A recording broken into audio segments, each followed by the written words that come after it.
Palestine doesn't exist. When is it going to get through your thick heads that Palestine doesn't exist because of the murderous terrorist state of Israel? How many slaughtered children do you need before you say, oh, right, the Palestinians don't exist? And are the Palestinians in the middle of that slaughter as 15,000 of their children were lit on fire by Israel?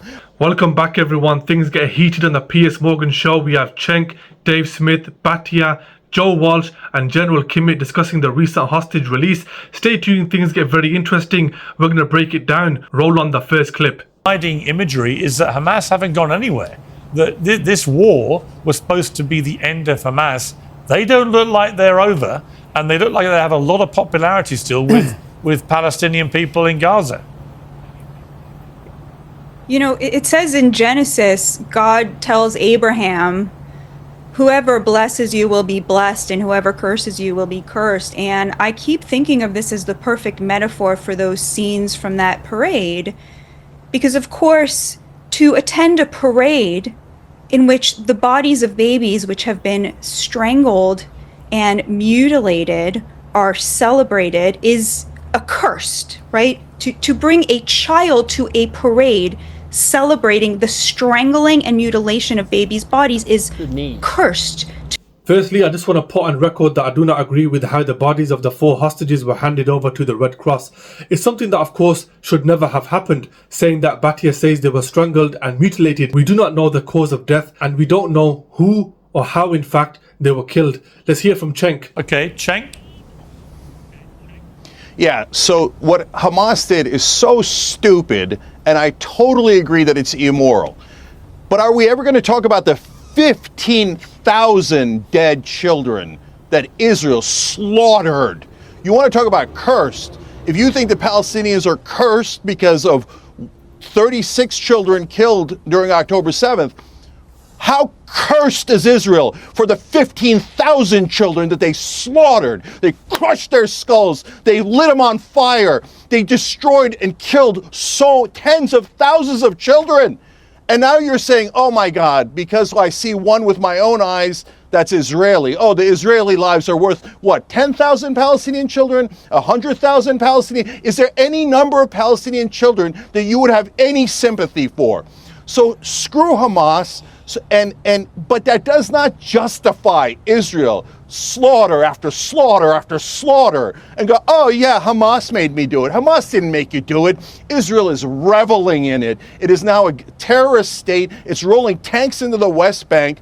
They've taken Trump's ridiculous plan in Gaza as a green light. And of course, this was all arranged ahead of time. That's why Netanyahu supported Trump. That's why Trump got $337 million from the Adelson family.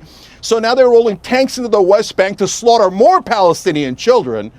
So I hate that both sides are doing this. And I hate that Israel is doing it 15,000 times more, because that's how many more babies they've killed and children that they've killed than the one that the entire U.S. and Western media is focused on. Can we not see that when it's an Israeli baby, that the whole world is like, this is the most important thing in the world? But I don't mind that 1%. But then don't tell me that 15,000 Palestinian How many parades were there in Israel celebrating the casualties in Gaza?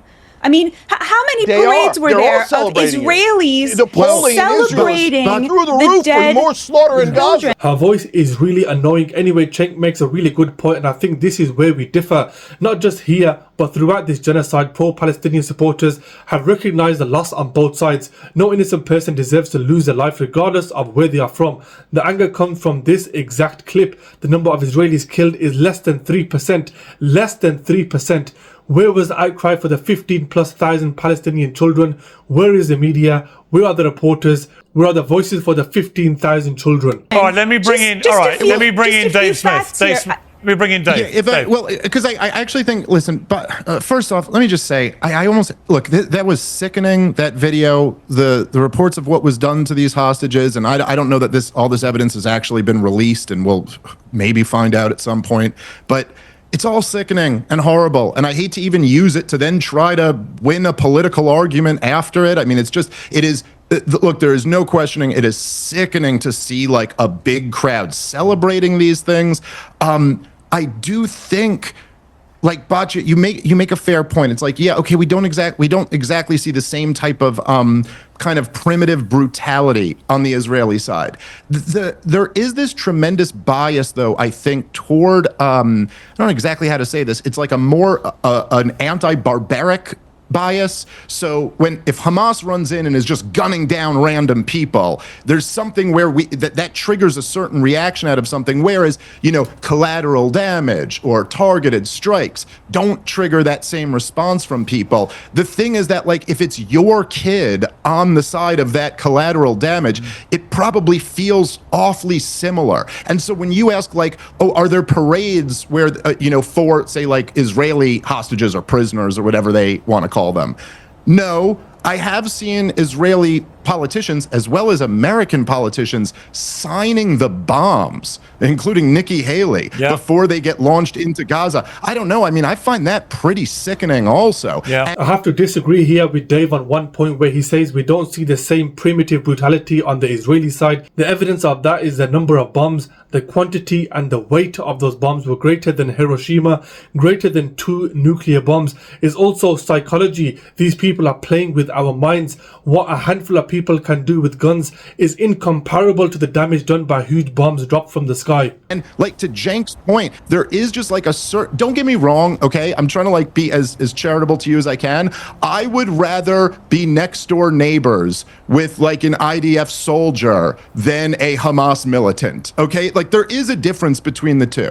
But when you're talking about the level of human suffering that Israel has inflicted on the people who were not members of Hamas, who were as probably more victims of Hamas than anyone in Israel was, on larger numbers at least. There is just like, I'm sorry, it does seem after a while, like a lot, as I say all the time, a lot of the people on the pro-Israel side just value Israeli life more than they do Palestinian life. And that is your right. That is your right.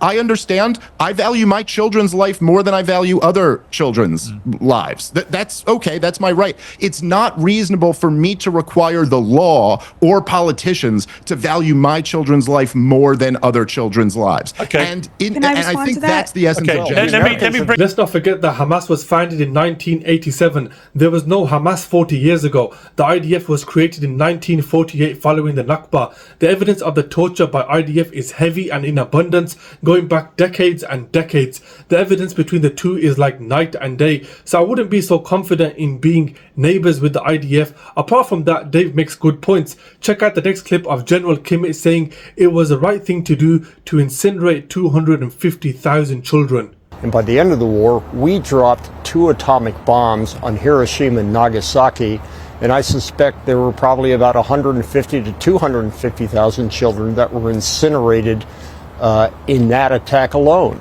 So I think that we are perhaps forgetting our own history and what we have done in a scenario of total war for the United States, for Great Britain, and for Western Europe. And candidly, I think it was the right thing to do because it was total war to destroy the Japanese leadership and the Japanese empire. That is what you call barbaric. I bet you would not be saying that, as Dave said, if it was your own children. Not just Hamas, do not believe Israel has a right to exist. Period. But there will also never be. It's just nonsense. There will also Palestine never be. doesn't exist. When is it going to get through your thick heads that Palestine doesn't exist because of the murderous terrorist state of Israel? How many slaughtered children do you need before you say, oh, right, the Palestinians don't exist? And are the Palestinians in the middle of that slaughter as 15,000 of their children were lit on fire by Israel? Are they supposed to love Israel? Is that the ludicrous, insane demand? Oh, you don't love us enough, we're going to kill more of your children. No, Well, this is all of that's just propaganda. I think In the general, bottom I'm line sorry, is the but bottom line is the Mongols at the killed end of this, 800,000 people in Baghdad because it was all-out war. That doesn't mean Israel should do it. That doesn't mean the U.S. should do it. You today. only get to peace when the Palestinian people have the same rights, human rights, as everybody else around them.